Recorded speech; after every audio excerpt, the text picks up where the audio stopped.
Certains de nos poêles à granulés peuvent avoir parfois une tendance à l'accumulation des granulés dans le creuset du poêle, mais peuvent aussi, à l'inverse, avoir une tendance à l'extinction de la flamme due à un certain manque de granulés. C'est ce qu'on appelle chez nous l'étalonnage. Alors, si on vous demande un jour de modifier votre étalonnage, c'est pas très compliqué. Vous allez en fait appuyer sur la touche valider, vous allez aller dans les paramètres généraux. Et puis, donc, on va aller chercher le deuxième sous-menu, ce qui s'appelle donc l'étalonnage pelé. Alors, vous allez constater que nous, l'étalonnage pelé, il est en fait à 12/14.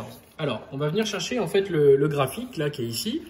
Il faut savoir en fait que l'étalonnage de base, il est réglé à 7. Hein, on va dire que 7, c'est la moyenne. Si on a une tendance à l'accumulation des granulés, il faut qu'on augmente en fait le paramètre afin de baisser la rotation de la vis sans fin, c'est-à-dire qu'en fait on va lui amener moins à manger au poêle.